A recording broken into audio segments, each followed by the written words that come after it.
अस्सलाम वालेकुम, मैं हूं फैसल तारिड़। आज 9 मई है और आज दिन है पीर का।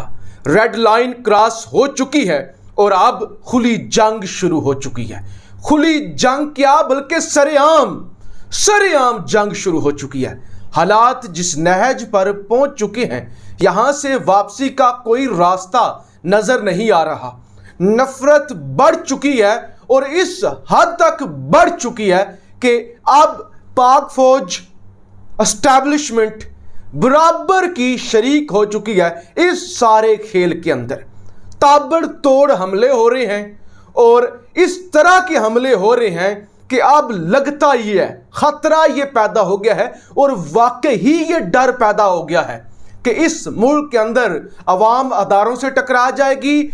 आपस में पता नहीं अदारे, लोग, सियासतदान किस नहज पर इस मुल्क को ले जाएंगे। आज वाकई ही जो सूरत हाल बनी हुई है उसकी बुनियाद पर आप कह सकते हैं कि अब हम एक ऐसे पॉइंट पर आ चुके हैं जहां पे वापसी का रास्ता बहुत कम है।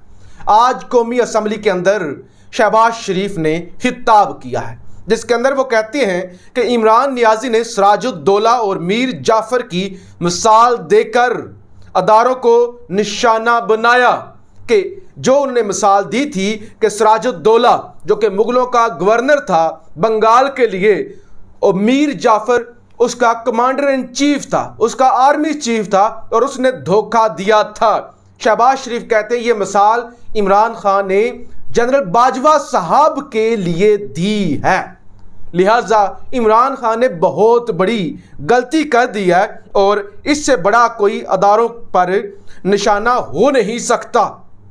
इमरान खान जहर उगल रहा है, वो पाकिस्तान के खिलाफ साजिश कर रहा है। असल में इमरान खान इस मुल्क का मीर जाफर और मीर सादिक है। अच्छा जी, वो कहते हैं कौम को तकसीम करना चाहता है इमरान नियाजी। अब जरा बड़ी बारीक लाइन सुनिएगा। साथ ही शहबाज शरीफ ने खुद ही अदारों पर तनकीद कर दी। अच्छा जी, शहबाज शरीफ का कहना था कि अगर इन्हें आइन और कानून के जरिए ना रोका गया तो खुदा ना खास्ता ये मुल्क लीबिया और शाम की तस्वीर बन जाएगा। आप तो लाडले थे, आपको तो बच्चों की तरह इस अदारे ने दूध पिलाया। इस बात का मतलब आप समझ रहे हैं, आप तो लाडले थे, आपको तो बच्चे की तरह इस अदारे ने दूध पिलाया। सवाल ये पैदा होता है, अदारा जब कहता है कि हमें सियासत के अंदर ना घसीटा जाए तो फिर ये क्या बात हो गई। आप तो लाडले थे, ये तो फौज पर शहबाज शरीफ ने हमला किया है। ये जरूरी नहीं कि फौज को गाली दी जाए, को सख्त अल्फाज इस्तेमाल किए जाएं। ये कितना बड़ा इल्जाम है कि आप तो लाडले थे, वही इल्जाम कि आप सिलेक्टेड थे, आप लाडले थे, यानी आपको फौज ने बड़े प्यार से रखा हुआ था, आपको चला रही थी फौज। तो ये फौज पर बहुत बड़ा इल्जाम है कि असल में इमरान खान नहीं चला रहा था मुल्क, असल में इमरान खान को पीछे से फौज चला रही थी। इसको समझिएगा, यह बहुत बड़ा हमला है एस्टैब्लिशमेंट पर कि इमरान खान के पीछे एस्टैब्लिशमेंट का हाथ था। जैसे मरियम नवाज ने कहा था, मरियम नवाज ने तो नाम ले लिया था ना कि जनरल फैज हमीद हाथ थे वो जो गला दबोचते थे मुखालफों का, और जब से बेफैज हुआ है तब से नहीं चल पा रहा। शहबाज शरीफ ने भी उसी ही तरह की बात की है, इसमें कोई फर्क नहीं है। 75 साल में किसी मुंतखब हुकूमत को इस तरह सपोर्ट नहीं किया गया जिस तरह इमरान नियाजी को किया गया, लेकिन उसके बावजूद इसने ना कुछ सीखा और ना कोई कारकर्दगी दिखाई। इस अदारे ने जो सपोर्ट इमरान खान को की, इसकी 20% या 30% भी हमें मिलती तो इस मुल्क को आगे ले जाते। अब इसके बाद वजीर दिफा स्पीच करते हैं ख्वाजा आसिफ। वो यहाँ तक कह देते हैं कि इमरान खान जिस डगर पर चल पड़ा है ये तबाही का रास्ता है, कौम तकसीम हो जाएगी। इमरान खान सिक्योरिटी रिस्क बन चुका है, इमरान खान इस मुल्क के लिए खतरा बन चुका है, लिहाजा अब सिक्योरिटी रिस्क बन चुका है, तो इसका मतलब यह है कि इमरान खान को फिर गिरफ्तार भी किया जा सकता है या इमरान खान को इस बहाने से जेल में डाला जा सकता है। एक सवाल सिर्फ मैं बतौर पाकिस्तानी करता हूं कि शहबाज शरीफ से जब सवाल किया गया कि मरियम नवाज ने क्यों फौज के खिलाफ तकरीर की, शहबाज शरीफ ने कहा वो तो बच्ची है, उसको सीरियस ना ले, वो तो लीडर है, शोला बयान है। सुभान अल्लाह, वो शोला बयान है, उसको सीरियस ना लिया जाए, लेकिन इसको जरूर सीरियस लिया जाए। नवाज शरीफ को बिल्कुल सीरियस ना लिया जाए, मियां जावेद लतीफ को बिल्कुल सीरियस ना लिया जाए, इस वजीर दिफा को बिल्कुल सीरियस ना लिया जाए जिसने कहा था पाकिस्तान 1971 की जंग भी हार गया था, 1965 की जंग भी हार गया था। इनको तो बिल्कुल सीरियस ना लिया जाए।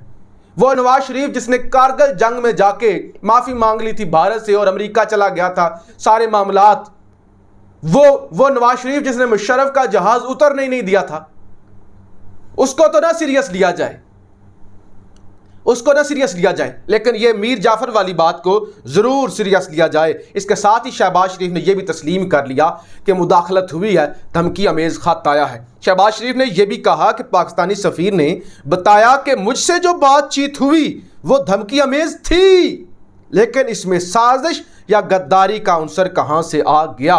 शहबाज शरीफ ये कहता है कि धमकी अमेज खत था खत, यह तस्लीम कर लिया। भतीजी ये कह रही है अटक के अंदर, जलसे के अंदर खत था ही नकली, खत तो था ही नहीं। शहबाज शरीफ ने आज तस्लीम कर लिया खत था, धमकी अमेज वाकई ही जबान भी थी, लेकिन इससे कहां पता चलता है कि यह साजिश थी या मुदाखलत थी। वो कहते हैं यह बड़ी पुरानी तारीख है, अमरीकी धमकी की तारीख तो बहुत पुरानी है, इसमें साजिश का उनसर कहां से निकला।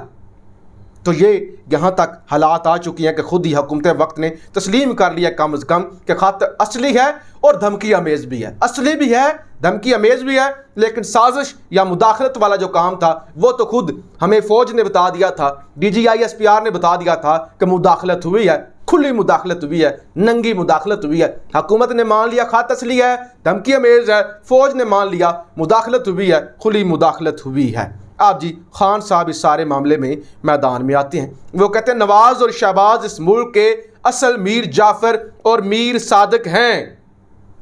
वो कहते हैं असल जो मीर जाफर और मीर सादिक हैं वो शहबाज और नवाज हैं।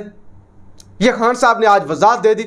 और इसके अलावा खान साहब ने कहा आज कौमी असम्बली के अंदर शहबाज शरीफ ने तकरीर की है, उसका जवाब कल मैं जेलम के जलसे के अंदर दूंगा। यानी जो इसने फौज और सारे मामलात इल्जामात लगाए हैं ना मुझ पर, और जो कहा है कि मैं सिक्योरिटी रिस्क हूं, इन सारे मामलात का मैं जवाब कल जेलम जलसे के अंदर दूंगा। साथ ही खान साहब ने यह वाज़ा कर दिया असल मीर जाफर और मीर सादिक जो हैं वो शहबाज और नवाज हैं। अच्छा जी, राना सनाउल्लाह चंद घंटों के गवर्नर मौसूफ शराफत से घर चले जाएं। वजीर दाखिला सनाउल्लाह आज गवर्नर ने कहा कि जब तक सदर मुझे रखेंगे मैं रहूंगा, सदर पाकिस्तान डॉक्टर आरिफ अलवी। वीडियो के आगाज जब मैंने किया था मैंने कहा था खुली जंग शुरू हो चुकी है सरेआम। अब जरा वजीर दाखिला की जबान सुनिए। चंद घंटों के गवर्नर मौसूफ शराफत से घर चले जाएं, शराफत से घर चले जाएं, वजीर दाखिला राना सनाउल्लाह। अच्छा जी, वो कहते चंद घंटों के गवर्नर मौसूफ शराफत से घर चले जाएं, गवर्नर अपनी इज्जत मजीद खराब ना करें तो बेहतर होगा, वो खुद ही चले जाएं वरना हम भेजेंगे, यानी हम बेइज्जत करके भेजेंगे, ये राना सनाउल्लाह ने कहा है। तो इस कदर हालात इस नहज पर पहुंच चुके हैं। खान साहब का एक और आज बयान आया है, हमने खुद को टिश्यू पेपर बना दिया, इसलिए तकब्बर भरी धमकियां आती हैं। वो कहते हैं हमने टिश्यू पेपर बना दिया, ये अदारों से मुखातब हैं कि हम इस्तेमाल हो जाते हैं। हमें वो कहते हैं कि खबरदार साथ ना दिया तो पत्थर के ज़माने में भेज देंगे और हम साथ देना शुरू कर देते हैं। हम डॉलरों की लालच में आ जाते हैं और हम साथ देना शुरू कर देते हैं। इसलिए फिर जब वो हमें ज़ाती मुलाजिम समझते हैं तो फिर वो हमें तड़ियाँ भी लगाते हैं, हमें धमकियाँ भी देते हैं। तो ये आज खान साहब ने कहा है कि हम टिश्यू पेपर ना बनते तो इस तरह की धमकी अमेज हमें ख़त ना आते। तो खैर आज जितनी भी ये ख़बरें मैंने आपके सामने रखी हैं इस वीडियो के अंदर तलखियाँ बढ़ती जा रही हैं, शदीद बढ़ती जा रही हैं। और अदारों ने कहा था कि हमें ना घसीटा जाए, उसके बावजूद तमाम की तमाम अदारों की धमकियां वार्निंग्स ہوا میں اڑا دی گئی ہیں اور گھسیٹا جا رہا ہے، کھل کر گھسیٹا جا رہا ہے۔ اپنی رائے کا اظہار ضرور کیجیے گا۔ پاکستان زندہ باد۔